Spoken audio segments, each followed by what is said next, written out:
Welcome back, everybody, to another Sunday Trialogue. I'm joined by my co-hosts, Ethan Indigo and Ricardo Calvario. Tell them what you've been working on, everybody. Well, peace on earth. I am writing articles, trying to put together new books, and yeah, I wrote the Tao of Thoth and the Geometry of Energy for those are kind of the more popular ones, and yeah, always an honor to be here with you guys and communicate. Appreciate you guys. Thank you. Yeah, you had a fire meme on Instagram with the Dow. And, Oh, dude, that was great. that is hilarious. The people might recognize the in their minds the classic kung fu archetype meme guy that's dressed in white with the white beard overflowing, and it was I think a quote, but a variation of a quote from Lao Tzu: "The Tao that can be spoken is not the true Tao." And it's spelled DOW as opposed to DAW, and it was what's her name, the blonde woman. That I forget. Epstein shell, they all sort of blend together, don't they? And she was down. She worked in Florida during the first state escapade that he had in Florida, where he got in criminal trouble. Her Excuse entire me. career has been Right. covering.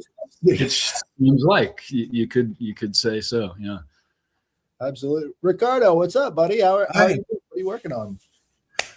Well, we're working on finalizing the new edition of the Ferris magazine for the Institute. Almost there. The team is doing a great job on that. And besides that, it's just crazy days with work from preparing all the things that are coming from the Institute. The testing of the copper, that the people that are doing that are moving forward. The letters are already being sent to the museums, so let's see what the answer will come from them. We have a few from England and one from Italy. Not too trusty about the one in Italy, but at least I think that the ones in the UK are good choices. And it's just podcasting. So it's been a very very busy week, and my work. So but basically, because I still have to work to have my bread on the table. So on top of all of that, Right, right. Well, I mean, once that paper gets reviewed and everything else, we're talking about changing the entire scope and focus of world history. I mean, that's big, you know. I mean, because once you get that flow copper analyzed, and they're like, there's no way we can work around this. There are definite problems with the amount of copper in Europe during the Bronze Age. They had to get it from North America. That just changes everything. You know, it shifts the focus away from, a lot of this crap about, the accepted narrative of history. And now it goes to something a little bit more genuine. So sure. that's But big. they mined the 1,100 tons and they have 100,000. So something is not right. It had to come from somewhere. So, but I had to do some concessions. I had to take all the material from my papers. Hi, Sarah. All the material from my papers mentioning transatlantic travel, mentioning UP area, or so, because otherwise it's just not, it's not usable. Even for those that are academics that are working with us, they cannot use that because, and they reach that point. Oh, no, what about Columbus? So that is taken even from the paper that is on now on Academia Do. So it lost 2 or 3 pages. I made a synthesis of the 3 studies that I made. So I tried to show that from the mines there was not enough ore to produce the copper. From the environment, there was not enough trees if they were to process the 100,000 tons, because it's impossible in terms of environment. We know from paleo paleoenvironmental studies, it leaves samples of pollen on lakes and so on and so forth. So they know more or less how the deforestation happened for agricultural reasons, or for the and what papers say is that industry was at the very bottom of the list. In today, industry is at the top. It's the thing that takes more trees, right? Because we have other ways to build and so on and so forth. But back then, first was the people. So you had to have wood for fire. You have to have wood for heating. You have to have wood for tools. You have to have wood for building houses, construction, and after that, it came the wood for industry. So they didn't have the mineral. They didn't have the wood to work for. So it has to come from somewhere. And the question is, you don't want to hear the answer, so you tell us, where did it come from? And what we're trying to prove is it has to come from somewhere, so you tell us where it did come from. But just a final thing, you said we are not going to test UP nuggets. We are trying to test pieces from museums on the old world that have provenance and provenience. That's because that's where we failed the last time. No, we didn't fail. That's the pieces that they had, and that's the pieces that they tested.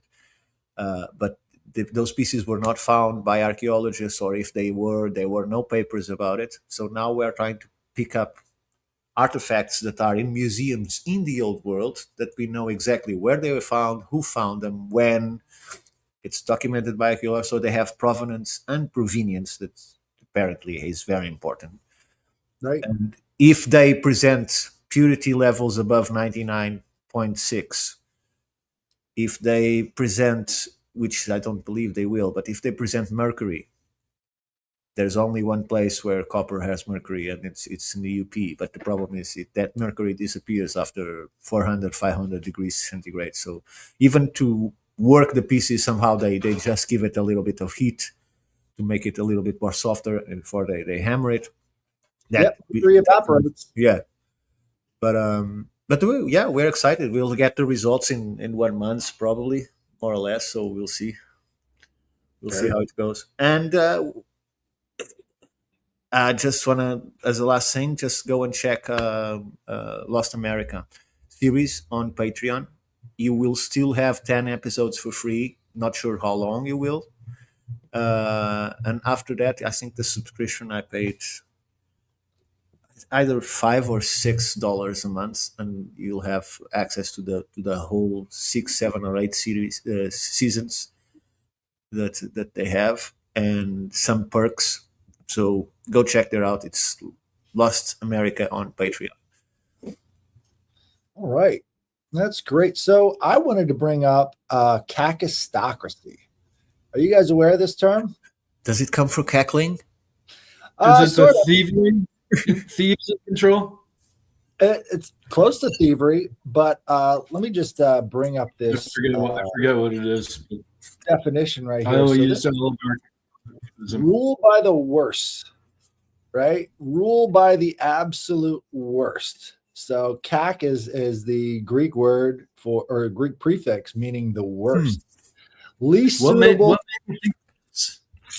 What's that? Sorry, I was trying to say how out of the blue it is for you to think of this as a joke. I don't think so. I think this goes straight back to the Epstein files. I was being sarcastic. I was being sarcastic.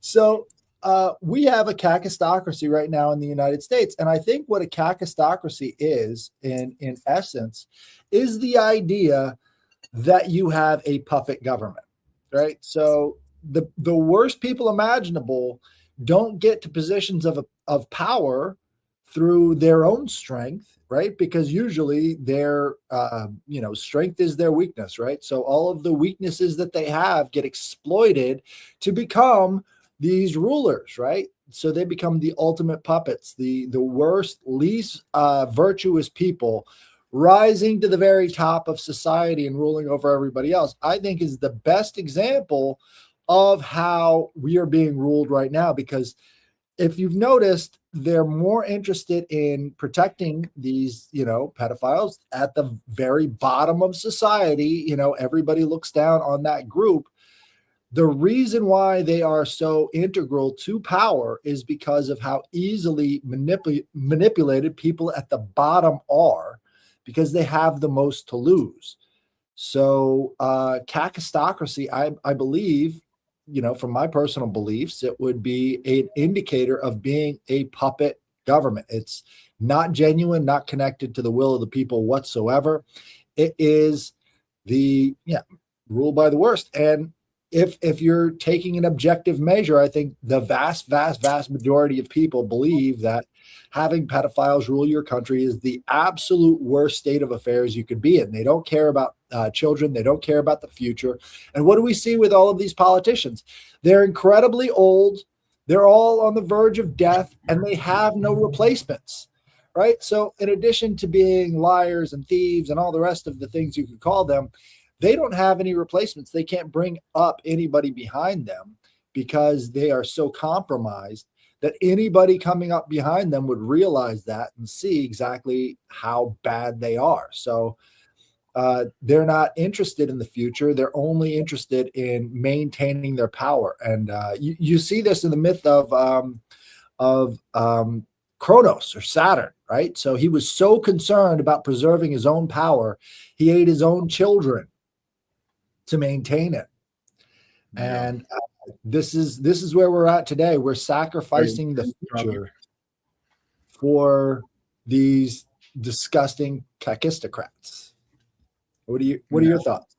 Thank you so much for bringing this to the table, Atlas. It's a great word. It's a great provocative thought, and words are like the language for the map of life, right? If you don't have what is it called? Not the index.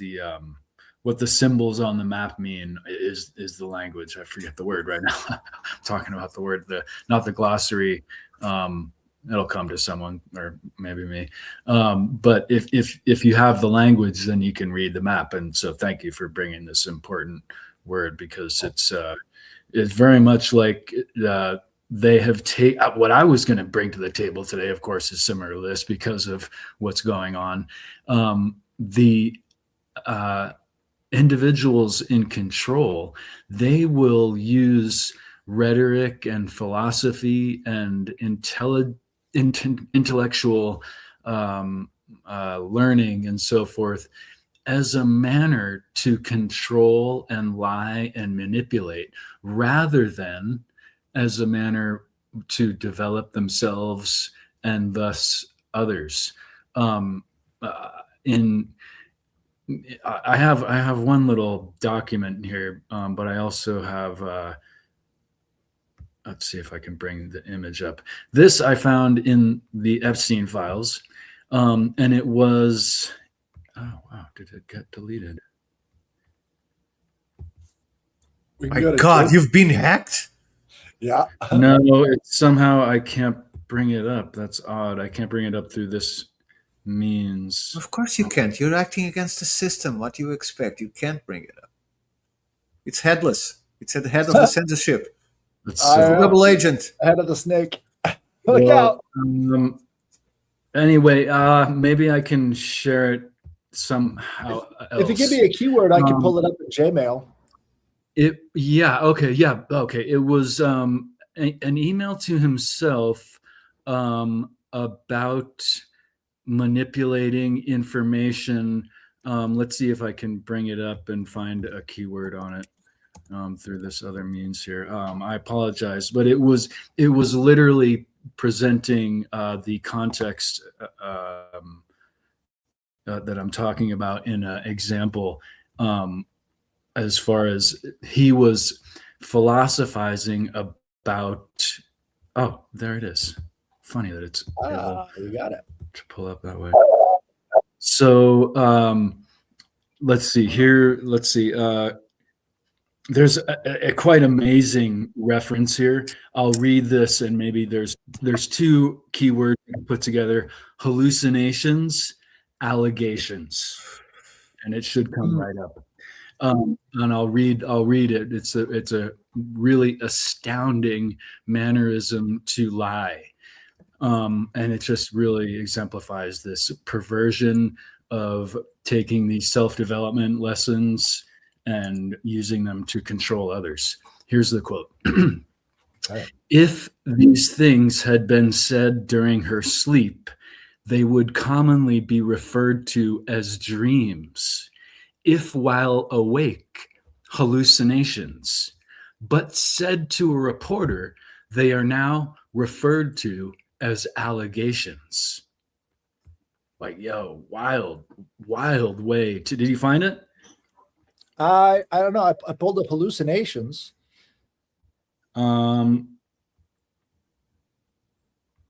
So yeah, you can DNA being fundamental to consciousness. This is weird. So it just is him contemplating this idea about lying. Here's another one. On a close inspection, instead of the more common caption based on a true story, a fictionalized account of true events, these should be captioned based on a fictionalized story, a true account of total fabrications. Another one here. Sex, royalty, money, power, an age-old set of standard ingredients for popular fiction.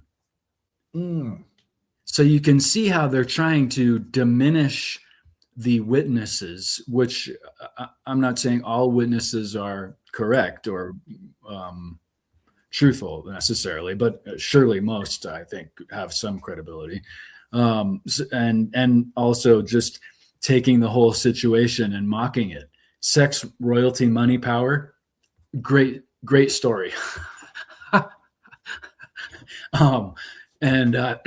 So that's that. This is Jeffrey Epstein, but I would say that this is a commonplace perversion of learned people, right? Like a true, learned person is going to teach lessons rather than distort them and hold people down, right? Did you find it or?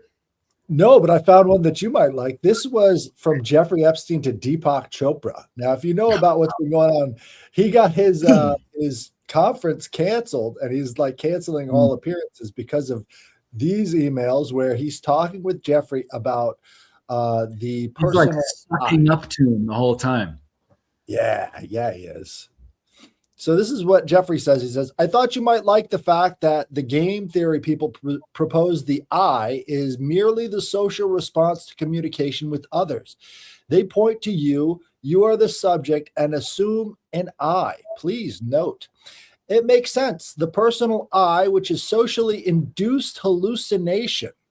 There is, however, a non-local, impersonal center of experience awareness which observed simultaneously co-arise and subside in every moment of now. There is an observer born within every observed experience.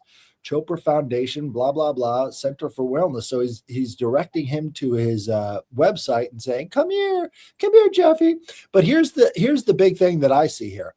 The personal I is socially induced hallucination. So what they're saying is identity only exists in contrast. And it serves the perverted elitists to subvert individuation of others. You don't have a allegation, you have a dream. You have an hallucination. And it's all very dark. The funniest really sucking up phrase that is kind of scary that Deepak supposedly sent to Epstein: God is a construct, cute girls are real. Yikes. You sent to a pedo? Holy shit. Yeah, Deepak, I don't think you're coming back, buddy. Real. Man, oh man, you don't recover from that one, buddy. I mean, if you talk about all of these gurus and all of these new age types, like they're very different behind the scenes from what they appear on stage. And this is the perfect example of that. They're just. It might have been Gandhi, but no, it fails me who said this right now, but maybe it actually was Young. Every man has two reasons for why he does something: the one he tells you and the real one. Right. And Gandhi, that was a real character too. I mean, he was doing things with young An people. example of this dualistic kind of freak. Right. In control, in trying to be control. He probably did a lot of good in a sense. He inspired a lot of people at the very least. He freed a country from, this control system they had. But yeah, he had his own control system, right? Right. Well, I think these guys doing Gmail are doing everybody a big service because it's so easily searchable. Yeah, we can't find anything, but there's 3.5 million emails that they've released. Now, people like Alex Jones say, that's it. They've released them all, but we know that there are about 6 million files. And so what we're showing here are the crumbs. These are not the real indictments, right? All of the stuff that is real is still behind the paywall of access that the American government is keeping. And we can see a pattern of information withholding regarding to potential abusers or friends or whatever they may have been with Epstein, right? We can see information restriction. And that goes to something I wanted to share. I think it's worthwhile. It's all about information. I think the fairest way to understand someone, not judge someone, is through information, and not necessarily the information that they're presenting, how they react or respond to information. Idiots won't accept information. They remain ignorant, and zealots, they will accept information to confirm their belief system and no others. Elitists, as we see exemplified in this whole Epstein process and in the presentation of the files, elitists hold and withhold information to maintain or gain power. Right. And then patriots, they share information. Right. And we can see these four roles as it plays out in the allegory of the cave as well. I wrote about that on my Matrix of Four website, if anyone wants to check it out, the allegory of the cave in 1984 and the idiots, zealots, and elitists. Headless, please. Right. Well, this is going straight to what you're talking about. This is access journalism. Have you ever heard this term? It's talking about a reporting style that prioritizes maintaining close, exclusive relationships with powerful sources, politicians, celebrities, or corporate leaders over maintaining strict objectivity. By trading critical coverage for insider access, journalists often produce stories that reflect the source's narrative rather than independent investigations. So whenever they say sources say, they're the source often, and it's their access that they're trying to protect, right? So we have access journalism, we have access corporations, we have access politicians, and the entire idea is about maintaining their relationships at all costs. There is nothing that they prioritize more than those relationships, not truth, not objectivity, nothing like that. Distinct from accountability, it contrasts with outside in or investigative reporting. So this is why you're not seeing anything about Epstein on the evening news, because they're done talking about it. That's it. Whatever it is to maintain power, as opposed. We can see this taking place in the Trump administration overtly above the surface. Often this takes place more behind the scenes in more subtle manner, but Trump literally asks every person, "Who are you with?" This does not matter. This never mattered before. And he also changed the whole press room into more sycophantic personnel than reporters, not journalists asking tough questions. Right. But, every administration kind of has that as well. They always like to keep their access journalists close. This is the White House press corps and all the rest of the stuff.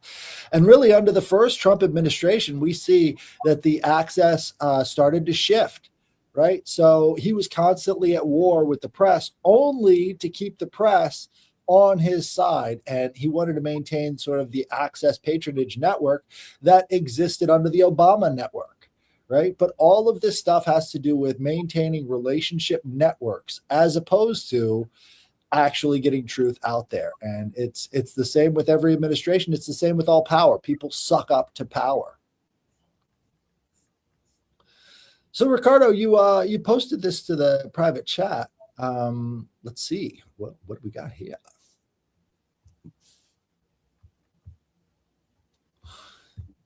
Oh, you're muted.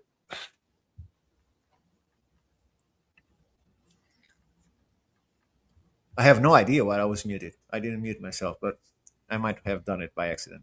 What I was saying is, this is an interesting place in France that anybody can visit, and I put the link there just so you can share the images. I think if you click the first image, then it will scroll through all of them. That's the headline. Maybe the next one. I'm not sure if you can go from the headline because it's an article. Oh, you can. Yep. So this is an actual a national park. Then you can go, right, and it's highly ignored by archaeologists.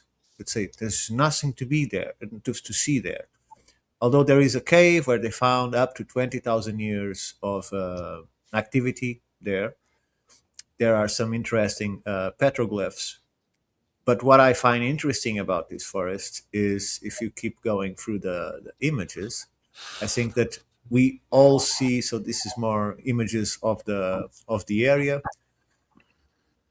where it is in France. This is the cave. So in the cave we find different styles that go up to 20,000 years. So that they occupied and cultures change and they kept occupying the area. But to me, what is most impressive, it's not the cave, it's what they done. So they consider this to be one of the oldest maps because apparently it describes the whole area, the rivers, like they had a school there teaching where to go and where to hunt and everything that is there. It's a whole stone in the floor that they just, it's set up like in quadrants. yes, Is that what's it's going on? all divided, all explained, what is river, what is mountain, what is so on and so forth. But it's the work that's been done on the park itself that people go about and don't notice.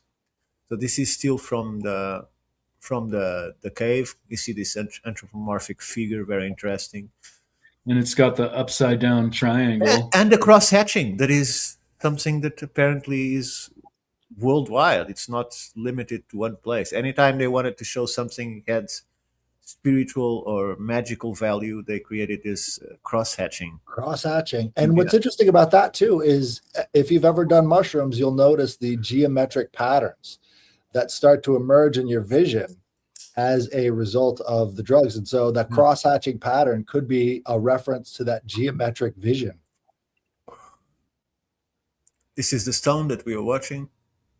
And that looks a lot like a omphalos stone, right? So the navel of the world. It could be. Although also, I think it also shows that they were matriarchal because it looks like a woman in position of some kind of power. This might be included. So look, this very curious imagery there. Wow. They made two studies, and this is the image where it starts to get interesting. So zoom into that and tell me, when you go about that forest, look at the amount of work that was done to create mythical figures. So this is how they are today, or more like 10 years ago, more so, after the erosion. Wow. Snakes. We see all sorts of mythical turtles. creatures. Wow. If you get a chance, Kareem, come visit this site, Fontainebleau in France. That would be amazing. Yeah, I'm trying to get people to go there and show me actual photographs because I can't find other sources because the academics don't take pictures of this. Right. They're looking at the cave stuff, and they're not looking at the actual garden of No. mythical So, creatures. but we know that in the 18th and 19th century, this was a favorite place for artists to go and paint. That's why the Wow. first image is the painter himself painting these things. But you can go page after page after page with these sculptures. This is just one There's of the a, pages. this remind. I mean, these are much more artwork oriented too, but it reminds me of the indigenous Americans had certain ways to present mapping ideas in their natural features. They would change trees to point to water and set up things that pointed to Yeah, where the deer were. market trees that they still do it today. When the market tree falls down, there is someone mysteriously that comes up unseen and plants a new tree and starts modifying the new tree to replace the old tree. It's still being done today, although most archaeologists say that market trees don't exist, but there are lots of documentation about it. I myself followed a half-fallen market tree. I imagined it more or less where it would be if it was standing, and I followed that direction. And man, in less than 5 minutes, I discovered a very special place. So Oh man, look th- at this one right here. These this remind me of certain mapping kind of orientation ideas, anyway, like that. this place is just I need someone to get me pictures so that I get from 90% to 100% sure that it is real, because it's just, How big is the area? oh, you saw in the beginning, it's a natural park, it's a Huge. huge area. Wow, look at this one. Well, I think this brings up a lot of the fairy lore too, right? Yeah, So we've got all of these different stones with faces on them that are associated with some type of personality or spirit in the region. and they don't know who did this. Hmm. They know who's been on the cave, more or less. The cave was documented, but that's the only thing, and the cave is on one extreme of the park. This is the whole park, Right. and You it's could it's a spend years documenting this stuff. and Wow. it's not just the shape that makes a face or an animal, is the scaling of the stone. They created the skin Right. of these things on the stone itself. It brings up an interesting point. So, sculptors talk about how they're not actually removing stone; they're revealing the stone within. Yeah, yeah. And so, That I don't know there's who that. was the famous sculptor that said, "I don't create anything. I just reveal what's hidden inside the stone." So what was already inside when he does the sculptures. Look at this one right here. Yeah. That's amazing. But yeah, this really does bring up the idea that maybe they're connected to a spiritual realm, and sort of. I always say that land is the lens by which we view God, and these structures represent sort of an immortal spirit of the place. And so, by removing some of the overgrowth and some of the parts of it that are superfluous, you're revealing the spirit or the nature of the thing itself. But then, if you talk to archaeologists, they would say you can take the moss off the stone to see what's underneath, because if Mm. you take the moss, then we cannot date it. But since they don't take the moss, they never date it, and we never see Right. what's there. We never actually go and see what's the moss is hiding. That's the word. Well, it So seems like such a magical place. it's All of it's this stuff has a natural magical quality to it that I think a lot of archaeologists will never really understand, because it's not something that you can really contemplate outside of subjective experience. well, I looked. There's not one single reference to these sculptures. One. There's not one. Only Wow. the cave was documented, because some of these stones are so old that they don't want to go there. That's the only explanation I have. They are, because they show marks of erosion that can be 50, 60, 70, 80,000 years old. And it shows that these people had a concept of art and imagination that they don't want us to recognize. I don't know why. It's just unbelievable.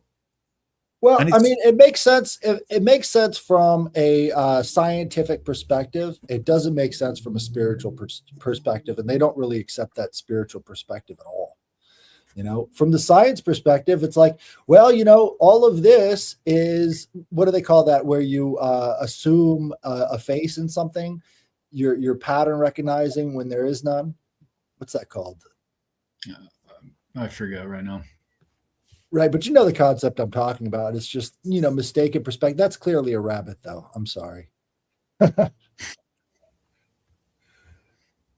And yeah, so it would make sense why this cave would exist in this area, because it's highly associated with the connection to the spirit of these stones, right? So what they're mapping out inside the cave is related to the sculptures outside of the cave.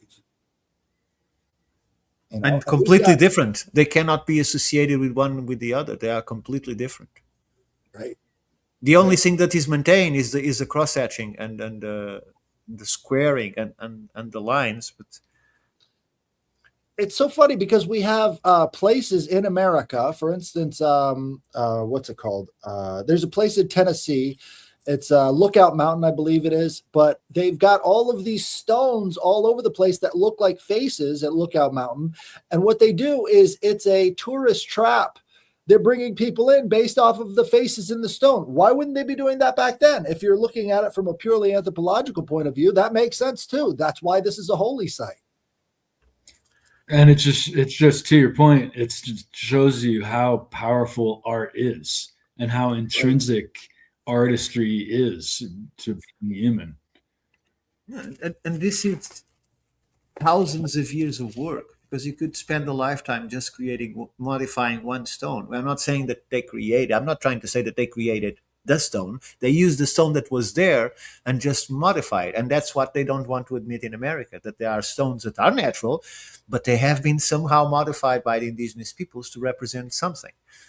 And they don't want to assume that. For instance, yesterday we are on the Roundtable Chronicles that people can go and watch on the Institute for Natural Philosophy channel, YouTube.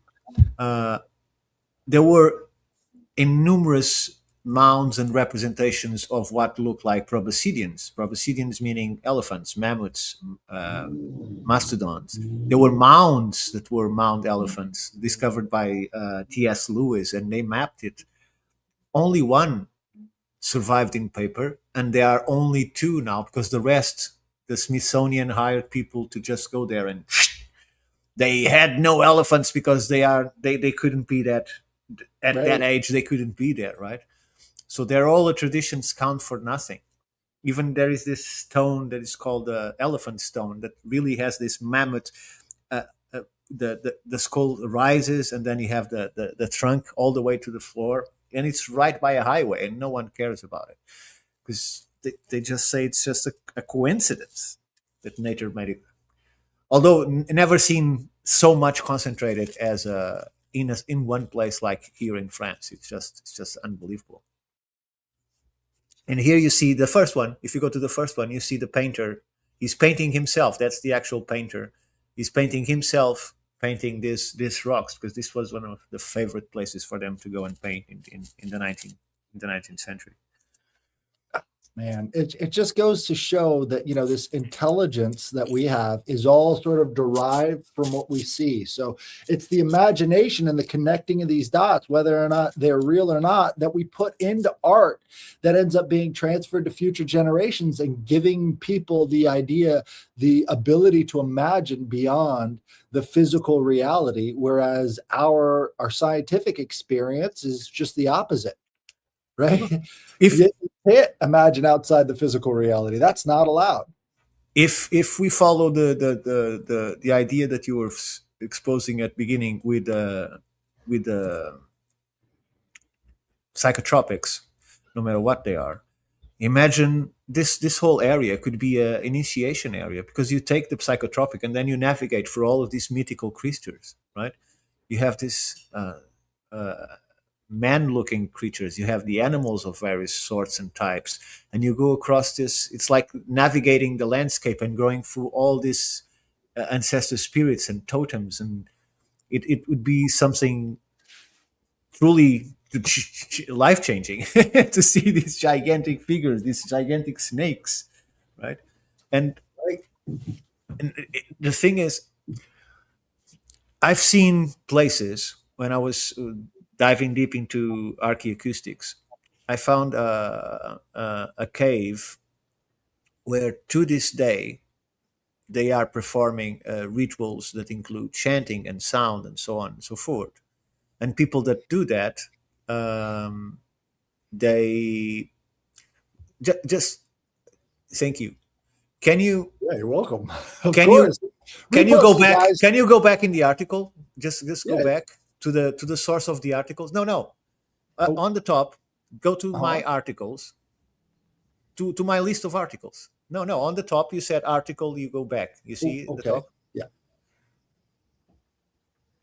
That's my Oh stuff. no. Okay. I can do it on my.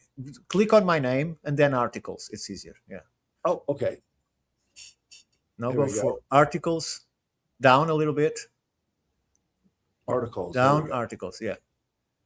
Scroll down until you see a huge snake on stone.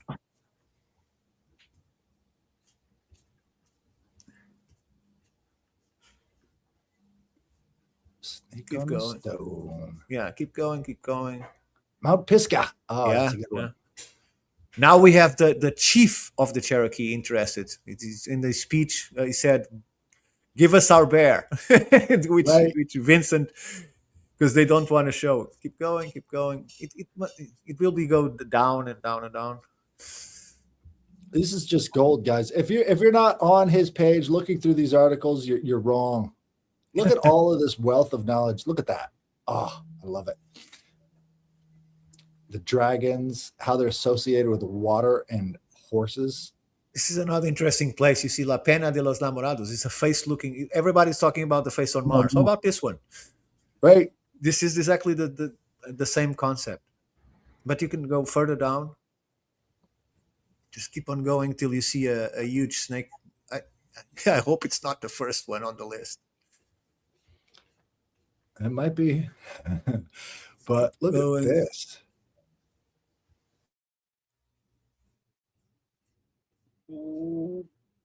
Resonant Secrets. It might be that one. Go up a little bit. Down this one right here. Resonant Secrets of Piraquinto, an acoustic and cultural analysis. This one? Yeah, it might be that one. I might be confusing with the one with the snake. Let me just read a little bit about it. Pareidolia is that word. Pareidolia, there we go. Yeah. But pareidolia is what it does is it expands the mind. Pareidolia literally expands the mind. Now you're making associations outside of physical reality and you're expanding your imagination. Right? Art does that, right? Too. Right, exactly. But this is the thing. It's like all these different sectors of society hate that kind of learning because it leaves it up to the viewer. And the only people that are talking about that kind of perspective are the artists. And the materialists. I found it, and I'm going to send you the link here in the private chat. It's easier. All right. The broader sense, the materialism influence on things, they don't consider a reason for existence having to do with art. They were only subsisting, and that's all they were doing. No, obviously not. They everywhere we see humans, they're making things. Right. And they're making things based off of how their imaginations are expanding. This is how we get to invention, is by expanding the imagination. That's how you invent things, right? That's how you solve problems. And it's looked at as being such a bad thing. All you have to do is mark it as such. It's like this is expanding your imagination and bringing you closer to, what you can possibly do. Oh, look at that. This is pareidolia, guys. That was not carved. But the coils of the serpent, being related to legs. I was talking about this last night on the Rustic Gods. A lot of these giants had snakes for legs. Does that go into some of this lithography as well? I mean, there's something to the idea of these giant stone snakes that is, really relevant to that. You have to see that this is another of the perversions created by religion, because snake is the oldest religion in the world that we have documented, right? But all of a sudden came this text saying that the snake fooled the woman and the woman fooled the man, and all mankind suffers ever since because of what the snake said, right? But until that point, the snake was exactly what they perverted. It was a symbol of knowledge, of relation with nature, of Transformation. transformation, the losing of the skin, symbolizing the rebirth, the ability to change yourself. Healing. But what I was saying in terms of that article, that cave, is that there is still a priest, a shaman today that does ceremonies there, right? And when they tested in archaeoacoustics the cave itself, they noticed that it have a profound effect on people. It helps to reach high states of meditation. It allows that sensation of communion with the divine, which means it has some infrasound around the 4 hertz of non-compressed waves. But when they asked the shaman about, do you know that this is caused by the way this cave is, and the chants that you chant that are very old? And he said, no, I have no idea that is the chanting that and the sound that does that. And right. After reading all of that, I was wondering, does this guy doesn't want to talk about the mystery itself, that is the music and the space that create this effect on consciousness, on the brain, on the tuning by frequency and so on? Or is it the knowledge actually lost on that part of the world? Is really the shaman have no idea that by following the chanting that he received from his forebears, that he's prolonging the ritual with the exact tune or frequency that creates the effect of people inside the cave, right? It's to me, it's a mystery. Either he's hiding it and he's playing a part that, no, I have no idea that is the thing causing, or is he completely oblivious about it? I found it very interesting, and that's why I wrote the article about it, because the place works and the chants work, because they tested with the chants that he used during the ceremonies. But it's like, it's a knowledge that although we are still doing these things, the knowledge has been lost. If he doesn't actually know that is the sound that is creating that, by perpetuating the same chants that he was taught by his ancestors, he's continuing to do the ritual as it is intended to be, but he has no idea why. And I think that's happened a lot in the megalithic world. So after, like in Iberia, after 4,000 years of peace and receiving the effects of all of these megaliths, the effects they have on people, the effects they have on the nature around them, because the difference between a megalith and a church that is, or a chapel that is placed where the megalith used to be, is that the church would concentrate 90% plus of that energy inside the church. And the megalith had the energy inside, or the effect inside, and spread it all around the land. So there are these tales of even the animals were somehow dosed inside those areas. They were easy to hunt. The relationship with animals was much stronger because the animals were somehow in tune to listen from humans and vice versa. It's like we can talk to animals. You see, those ideas that we could talk to animals come from this effect, this perpetual frequency modulation coming from these megaliths that affected the whole area, even the weather. If you go and look to the pyramid, there's some tests showing that the pyramid affects the weather, when there was a weather to be affected. Now it's desert. There's not much it can do. Well, I think it brings into play the idea of resonance, right? When you reach the resonance point, do you have to know why you've reached that point or not? Right? So when you're reaching resonance with a site, you just know that it works. You've hit a button that is now working. And, people put far too much emphasis on method as opposed to, actually experience. Method is different from experience. This is where you have to explain the experience. Whereas when it comes to experiencing something, you don't have to know why it's working. You just have to know that it's working. So a lot of what we're doing is trying to explain the method when the people experiencing it, they don't have to know anything about the methodology. All they have to do is know that it's working. And so a lot of science gets bogged down and bottlenecked in the idea of explaining methodology. In a lot of ways, if you don't have to know how it works, but you just don't know that it does, they're going to keep doing it. And the question people are very turned to Egypt and how this marks. So look at that snake head. How did they carve the mouth?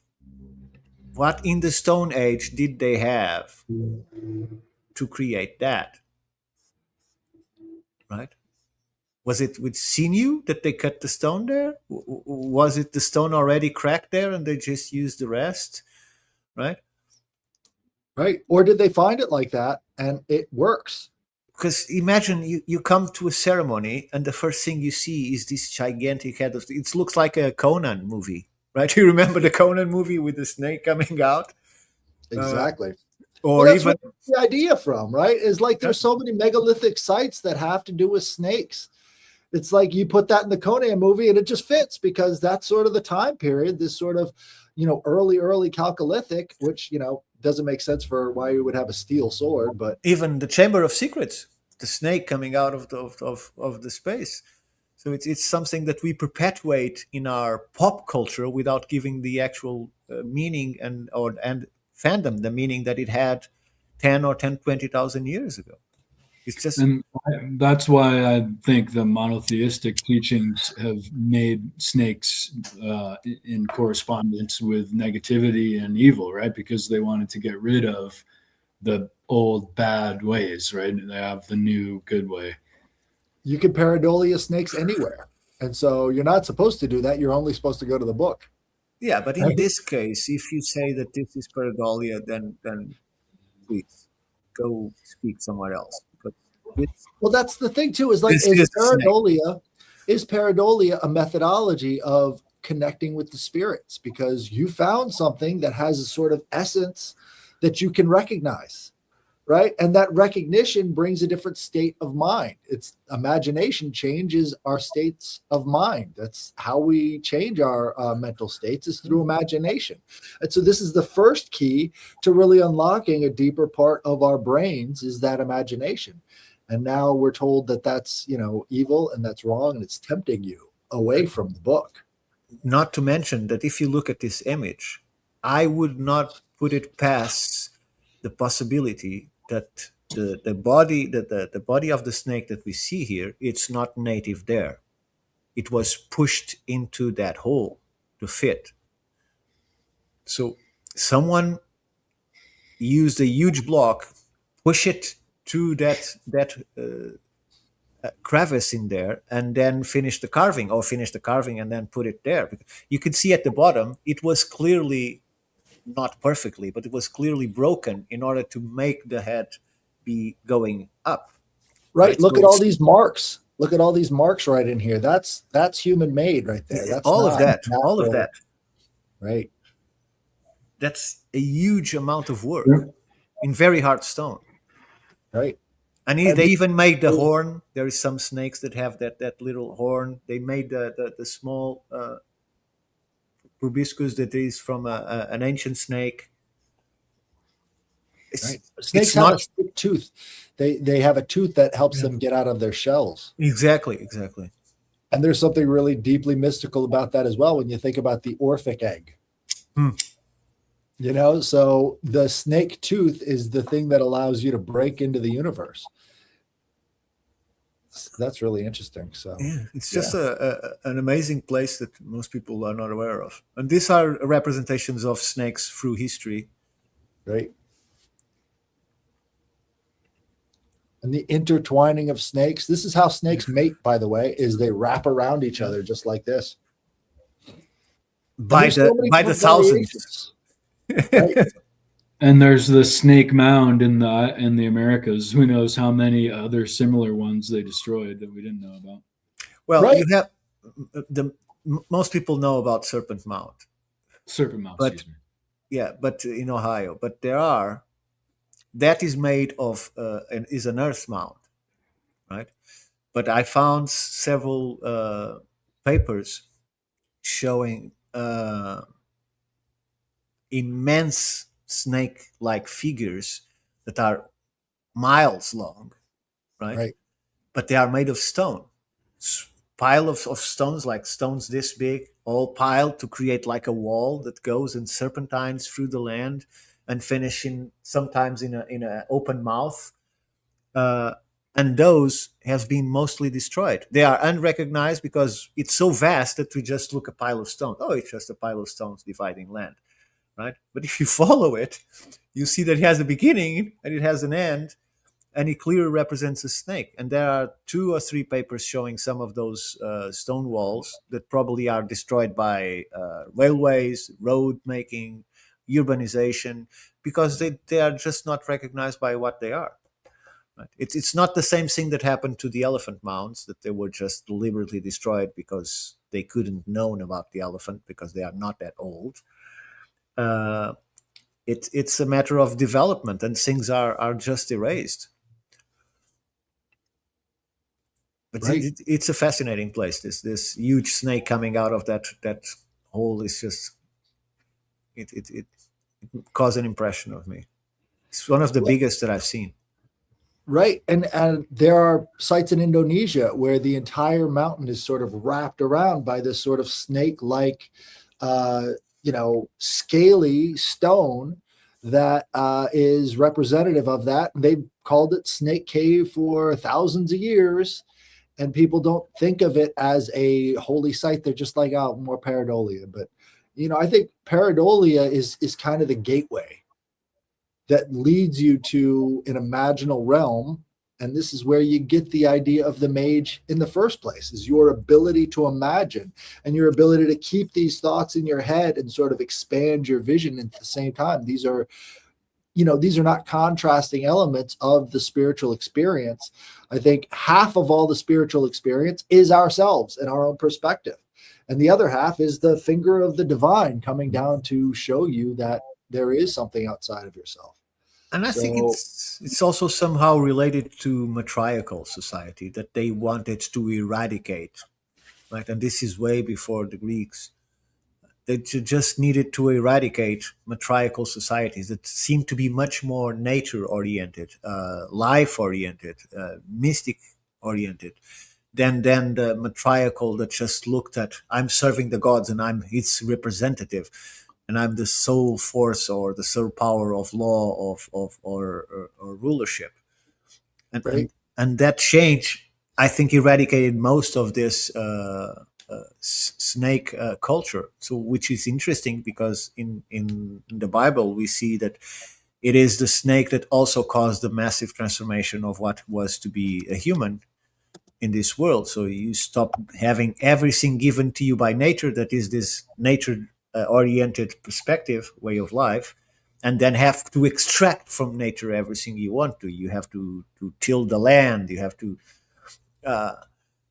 work, and the work then is able to be taxed, and part of it is be able to be given to a lord. And I think it's all somehow connected. That's the mystic. It's the control of fertility. Yeah. Right? Fertility control. And fertility control, again, like all polytheistic societies believe that nature is perfect in its ability to create, and that's why the gods created reality through fucking, right? And so when you understand that perspective, you understand why fertility control is so important, because when you've got fertility control, that controls the imagination as well. A fertile imagination is something that they're sort of trying to condense and keep within the box, right, of imagination under control. We have to control the imagination. So the Orphic egg is the symbol for the beginning of life. And you could see why that snake tooth would be so important for opening up the shell. imagination, right? And in a lot of ways, hallucinogens could be that snake tooth to get you outside of that egg. This all reminds me too of Fuzi and Nuwa. And if you could Google them, if and when you're done, Headless, Yeah, sure. they have a cool image of masculine and feminine unity in NUWA, and yeah, NUWA. and Oh, it's food. and you. Everything in China is food. But they come together in a masculine and feminine with the snake bodies.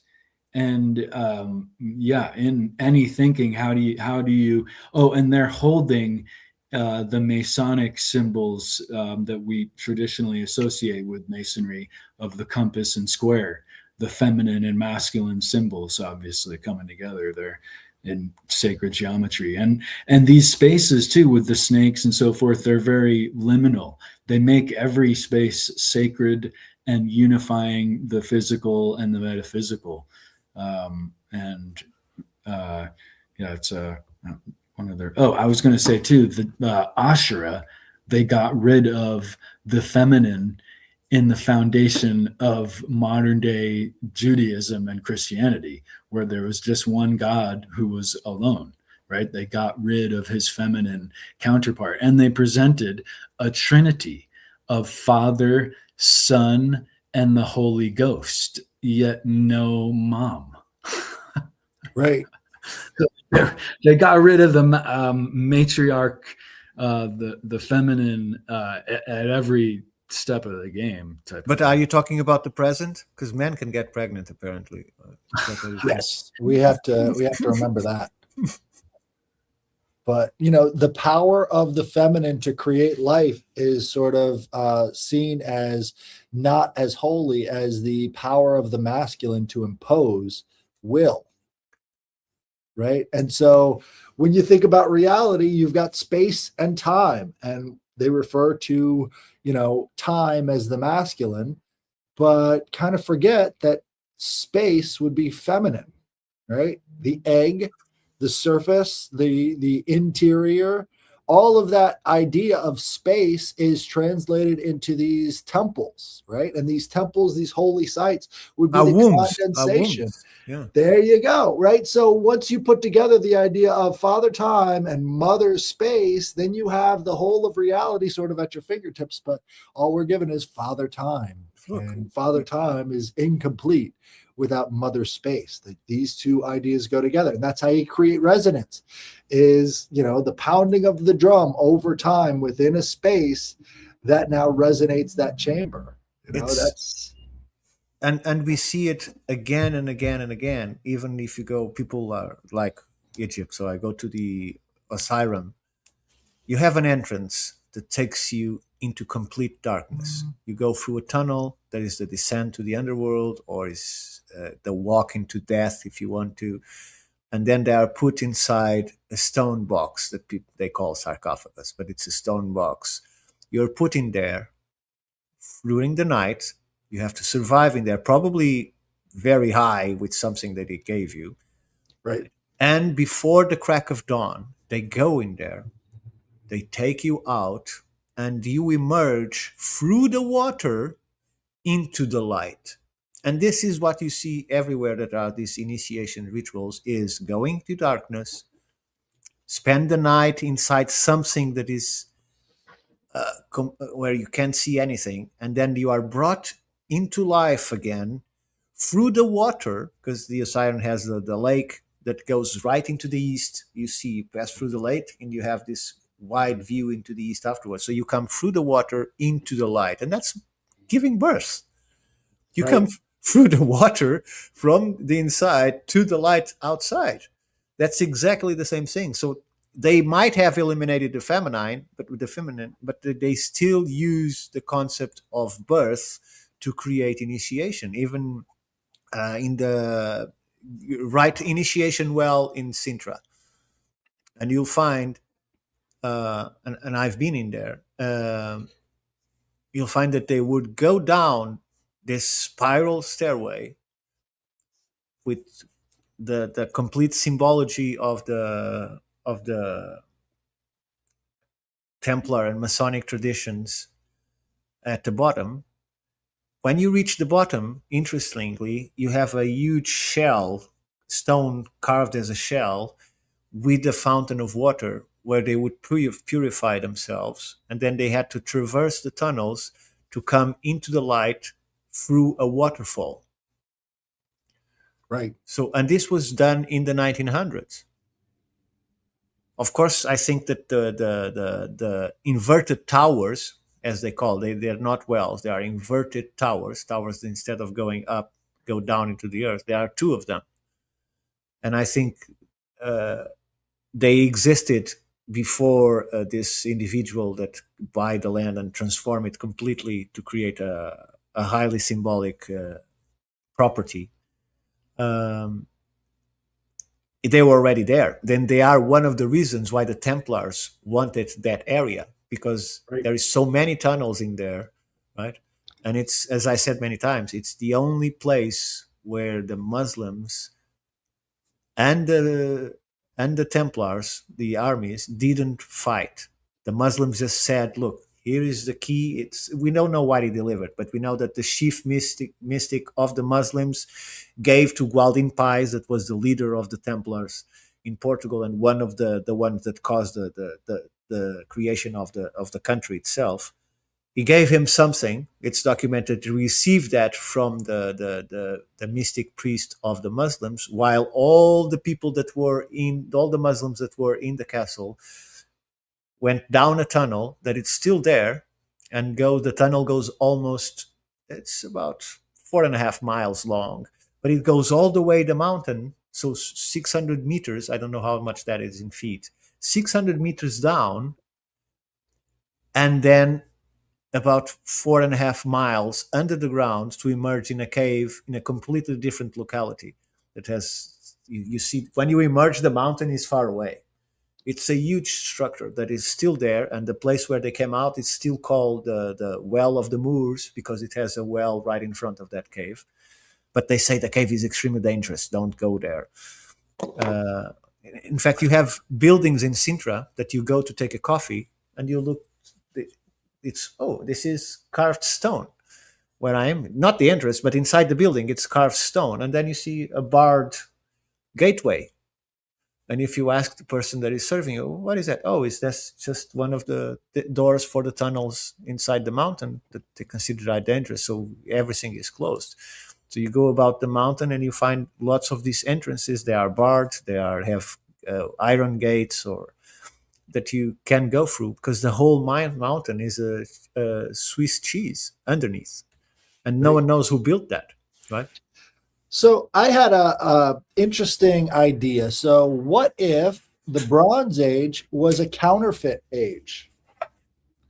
Right? So an earlier civilization, they talk about this in Greek, that they had orichalcum, which was a legendary alloy. And what if bronze was a imitation of the orichalcum? Right? And so this is why people were really interested in bronze, even though they had iron available, because they were trying to do a callback to this earlier age of orichalcum. Well, they would answer that saying that even if iron was available, they didn't have the technology to melt it, because their furnaces and their kilns couldn't go above 1200, 1300 degrees, right? Which were perfect for copper ore, but it's still not hot enough for the iron, right? Which to me it's ridiculous, because iron can be done in a different place. There is people have already put this in the comments many times, but I still can't remember how they call this mud square that look like huge sarcophagus furnaces, where Japanese still today make their tamahagane that they use then to the swords. So it's a high carbon steel, as good as any industry the best in the industry can produce today. But orichalcum is highly described in Timaeus and Critias by Plato when he's talking about it. And they apparently now found a boat with this. I don't know if this is from the boat, what you're showing here today, but I read some news that they found a boat with what they thought is orichalcum in it. Right. So, I mean, look, I think there's so many different callbacks to a lost civilization that, to me, it kind of makes sense why they would be focused on this thing as opposed to bloom iron, which I think they were able to process. If you've ever seen the process of making bloom iron, it's not that complex. They say, oh, they couldn't get it up to a certain degrees. They could get it up to a certain degrees with clay and skins of an animal. All you need is skins of an animal and clay, and you can make your own iron at home. Right? It's that simple. I don't think that they were that stupid. If they could understand how to process and get all the impurities out of copper, they could make iron pretty easily. But I think it was a callback, like, a mental sort of hang up on going with this as a symbol of royalty. And is it all that and the fact, for instance, we had CDs for at least 2 or 3 years before they were introduced in the market. Why? Because there were warehouses of floppy disks and 3.5 quarter diskettes to be sold. Only when that threshold was overcome, where it no longer a huge loss in money, then CDs were then brought into the market. There were still diskettes because they could still sell a few, but they waited until their stocks were depleted to a point where they can now introduce a new product. So in the case of orichalcum, in the case of copper, in the case of bronze, in the case of iron, following the scheme, is it not a market control of what they have to sell and what is told us that is good to buy or is the material to have, right? It could have been just a control source, because we know that someone has went to the Americas way before the Copper Age, and someone saw what the indigenous peoples described to us as entire cliffs with float copper on their edge, because when the earth separated and created the cliff, this was all copper, pure copper, 99.9% pure copper, no mining, no oring. It's just hot water and fire to separate the fire and cold water to crack the stone and separate this huge amounts of copper. Right. So and they were using iron as compasses way before the smelting of iron. Right. So they knew the properties of this stuff way before that they were. So to me, it just doesn't make sense, other than the fact that they were actively pursuing the old world. The entire old world mythos and idea is a callback to an earlier age. And you could see that all throughout the Mediterranean. They're all calling back to this origin point. And it was a constant, looking backwards to get the secrets of the old world. That's what they were interested in. And so, I mean, like, this is a short video about the smelting of iron, and it's like, you just got to think it through. This would be much easier than depending on iron or depending on bronze being imported, but they were still preferential to that bronze. So this is a short one. Let's see. Yeah. The reset button, turning back our clock to the beginning of humanity, is slowly building our way back up to the modern age, starting from the Stone Age, working our way into the Bronze Age. At this point, we've covered many of the important inventions made during this era: bronze smelting and casting, written language, math and numbers, agriculture, and the wheel. Now in this video, we work our way to the next stage, the Iron Age. Everything we use comes from 8,000 generations of collective innovation and discovery. But could an average person figure it all out themselves and work their way from the Stone Age to today? That's the question we're exploring. Each week, I try to take the next step forward in human history. My name is Andy, and this is How to Make Everything. Be sure to subscribe and turn on notifications so you don't miss the next step in this journey. In today's video, we're smelting iron at some intense heats, where potentially burning off some of your hair is just part of the game. You're going to lose your arm hair. It's almost a rite of passage at this point. By the time the new one grows back, it's time to do another iron smelt. As you get older and into your 30s, you start to get more and more concerned on if that hair is going to grow back, as 2 out of 3 guys will experience male pattern baldness by the time they're 35. If that's something you're concerned about, then you might be interested in today's sponsor. Keeps offers the only 2 FDA-approved hair loss. Middle of the Bronze Age, around 2000 BCE in central Anatolia. But large-scale adoption of iron and the full transition into the Iron Age wouldn't occur until around 1200 BCE.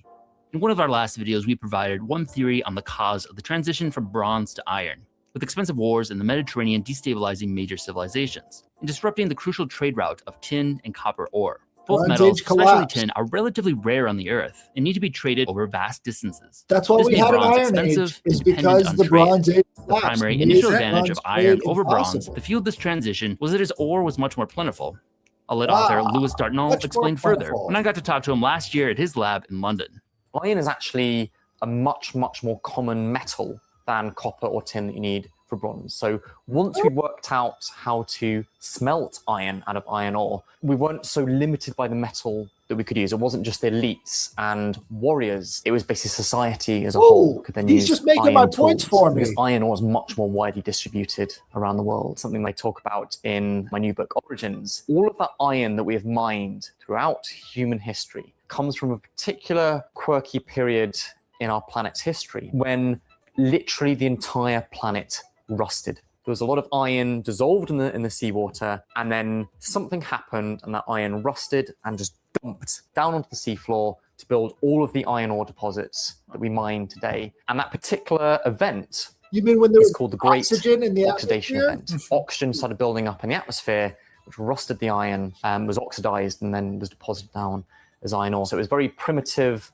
cyanobacteria cells growing, photosynthesizing in the sea that created that event. So before that, the iron was just like in the water? It was dissolved in the water, but as soon as a little bit of oxygen started building up in the atmosphere and the seawater, it oxidized the iron, and oxidized iron cannot remain dissolved, and then precipitated down. Sure. Basically, those then form the iron ore deposits around the world that we've been mining for thousands of years again. It's because of iron's propensity to oxidize when exposed to air, the native iron is incredibly rare. Unlike native copper, which we previously were able to explore and mine in the Upper Peninsula of Michigan. Oh, really? The earliest use of iron, however, Why would you go there? native metal iron. Why would you go there? Not from this planet. Why space sword? Several examples of early iron weapons and tools are found to be of meteoric in origin. This offered too small of a source to make any significant impact. The actual smelting of iron itself was a major roadblock that prevented any mass adoption of iron. But it's a discovery that didn't come out of nowhere. So let's trace the path we followed to be able to achieve this next milestone. Starting at the birth of humanity, the first step was learning how to master stone tools, allowing more complex tools to be made, and eventually learning how to process raw clay into ceramics, one of the most crucial discoveries made by humans. Then source the first form of metal used by humans, native copper, and learn the properties of metals and how to shape and use them. Next, we learn the concept of smelting, where you can turn plentiful ores into the raw metal, using what was likely the first smelted metal, lead, that required nothing more than a hot fire. Then we applied this concept to copper ore and tin ore to alloy into bronze, using blowpipes to raise the heat of the fire to the necessary temperature. Then we also experimented with a draft kiln, allowing the temperatures to be maximized even further with a cob tower that allows a natural draft to form. Iron, however, requires an even higher temperature, with raw ore smelting into iron at around 2300 degrees Fahrenheit. To achieve these temperatures, we need one more technology unlocked. Just a quick note. So the barbarians that first sacked Rome in the 300s BC had iron chainmail as armor. Right? The barbarians had iron armor. The elites had bronze. And so there was a very different perspective there. They were using something far more plentiful and far less elitist. Bellows, which pumps large quantities of air to heat charcoal, maximizing our temperature to just high enough to smelt iron. Most often they are made using leather, a technology we also recently unlocked. The earliest evidence of bellows are pot bellows. Ceramic bowls, they're covered with leather and can be pumped up and down to force air into the kiln. Oren got ours started by building the bottom shape of the bowl with cob on top of a mound of sand.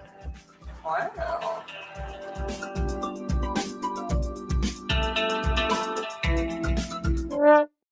We have got to the point where literally It broke. It did break. It doesn't take much. I mean, you really have to know how to use clay, and clay was ubiquitous. I think that's a good point to stop at. But they go over the process of making clay into these bellows, and then using the bellows to heat that fire up, and then the iron drips down into a usable form from the top all the way through the fire into the bottom, and then you destroy the kiln. It's all destroyed at that point. Yeah, that's why they don't find them. Exactly. You're pulling out the bloom iron, and so it doesn't leave a trace. If they were using iron, I think it was a way of looking at the world. I think it's one of the first images that you find in Squire and Davis the book. I can't remember. Monuments of the Ancient Mississippi, something like that. You'll find that on that place there are huge amount of documented material showing that there were iron kilns at the entrance of that site, several of them. That was one of the things that they destroyed utterly and denied even more than any copper or writing language or anything, because they were completely eradicated. I think there were also iron kilns in Poverty Point, for instance, right? And there is no trace of them. Whatever existed, it was utterly destroyed because they couldn't have iron. So, and what you're showing is basically what I've been saying for so long, is after you destroy the kiln, because you have to destroy it to take the iron that you just smelted, there is nothing left. There is no charged earth. There is nothing. Because the bellows, the skin that is used to do the bellows, you take with you and you reuse, but you have to remake the whole furnace again to produce more iron. So it leaves no traces. It leaves no traces. And have you guys ever done any gold panning? You have to explain what that is, because I don't know. Gold panning is where you go into the stream and you're picking up sediment, you're putting it in your pan, and then you're shifting out all of the heaviest stuff. Oh, like finding gold stuff. Right. Yeah. So gold panning, you end up with mountains and mountains of iron filings everywhere. Now, that's because the iron is heavy sediment, and you find the gold inside of the heavier sediment. So anytime you're panning for gold, you can actually take all of the iron filings, just take a magnet over your whatever's left in that gold pan after sifting out all the lighter elements like the silica and everything, and you'll find you've got tons and tons of iron everywhere. In the swamps, again, he talked about the bacteria feeding off of the rust. In the swamps, they would have these massive clumps of iron around the edges where the springs would feed the swamps. And going around and picking that up is how they would get their bloom iron. It's something that low people do. It's not something high elitists do. High elitists are doing mining operations, whereas the low people are scrounging around inside of these swamps, right? So the entire process of creating iron is very different from how you get the Bronze Age, the Chalcolithic Age, is because the mining operations had to be done on a wide scale with lots and lots of people. Whereas if you're just digging through the swamps and everything else, you could be, any sort of lowly, serf at that point. And we know that they had a very strict hierarchical structure going on back in those times. So to me, it seems like iron was intentionally left out of the equation. Sure. Because they were marking their journey back from sort of this, Atlantean culture. Well, basically, what recalcum anymore. What seemed to have happened is something happened in the UP area that stopped that source of copper, constant source of copper, of ships coming and going and so on. Something happened that stopped that. Collapse. And when you go, and people that have been critics of the papers that we've done about copper, they say, "Oh, look at this! This is 1000 BC, and right on the edge of the end of the Copper Age, and we see that for instance, from around the Don Annas Park, where there are that Carthaginian huge harbor that they found, but with lidar. They were from that area. They were sending the copper ingots that used to be this big, with 4 legs that look like they call it like they look like an animal skin, because they were this big, and they are now sending discs this big. Mm. That's what they are producing instead of those copper. It's still called copper ingots for some reason. Academics didn't make the distinction. To me, these are copper discs, like this thin. And when they test it, they see that they are putting any scrap that they have, and they are sending him all the way to the Balkans, where supposedly the Balkans were a copper industry, right? And they're sending it all the way to the north, to Russia, to Norway. These discs from that area appear everywhere. Why? Because that was one ancient hub. Because the copper was not distributed also equally. It was being sold by South England, Don Annis Park, and Cyprus. Those were the hubs where from the copper was being distributed everywhere. So they were receiving the sea hubs. That's very important. This is not overland trade when it comes to copper. It's over the sea trade when it comes to the whole Bronze Age. Look, they are defending a place like Cyprus. That the name itself means copper. It's what the word means. They are defending that was a hub of copper and mining and distributing through the whole area of the Mediterranean and even North Africa, Near East, and so on. However, we know from the slag piles that were taken from those mines, they have a top maximum of 35 tons of copper. And yet we find ships like the Uluburum that they say came from there, and the Uluburum itself has 10 tons of copper in it. And they don't allow us to test the copper because we'll find the level purities are much higher than what can be obtained by the types of ore that exist on copper. And they say, oh, but we tested the tin and the tin comes from there. Yeah, but they didn't test the copper. Right. So how can a place that produced 35 tons have hundreds of ships going around the Mediterranean carrying 10 tons of copper? Where did the copper came from? Right. And so my point is that brings us right back to today, where it seems apparent that we have the Kakistocracy global elite in control. It's the same thing. It's exactly the same thing. They're all lying to withhold resources to control people's birth to death. Because if you follow what Headless was saying, they knew from reports of travelers way before Columbus that there were, way before 4000 BC, probably from 6000 BC, they knew that there were these huge amounts of that metal, but they have no function for it. But all of a sudden, it came the market of starting producing things out of bronze, and people wanted to buy bronze and wanted to buy copper. It's shiny, it looks almost like gold. It produces good materials. You can work with it. You could do shovels. It's good for the earth. It's conductive, so on and so forth. If I'm not saying that they knew it was conductive back then, but I'm assuming they might. They're not stupid. And if it was part of the old world, and the old world had that technology, it's magical. When whole system, go ahead.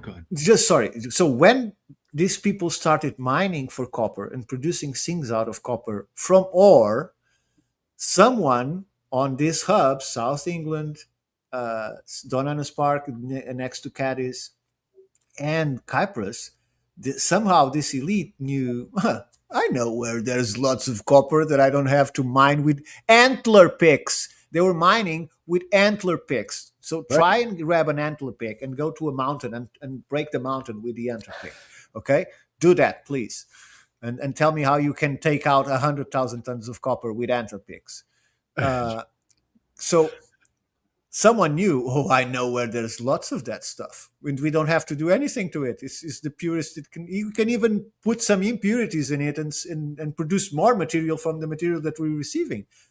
More so, it melts at half the temperature that we need for the ore.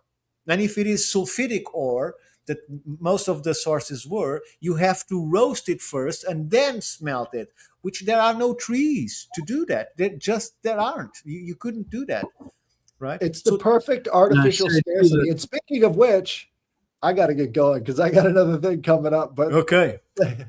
Thank you guys. This has been a great episode.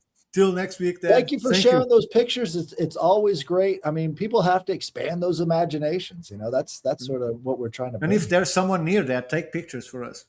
Absolutely. If you're in France, get in the southern part of France and look at this place. What was it called again? Fontainebleau. Let me see. Fontainebleau? No, just give me a second. And I know you're in a rush, but give me a second to go back to that article so I can see the title. Or you can click the link on and see it. Yeah. Let me see. Private. There we go. It's called The Hidden Chronicle of Fontainebleau. Fontainebleau. That's the name of the park. Deciphering the Forgotten Legacy of the Ancient Land. If you guys can go to Fontainebleau in France, the southern part of France, definitely hit us up, man. We want to talk to you. We want to see those pictures. Yeah. But thank you guys. This has been another great episode. You. We will get back to it next week. Thank you so much. Bye-bye. Bye, everybody. Peace.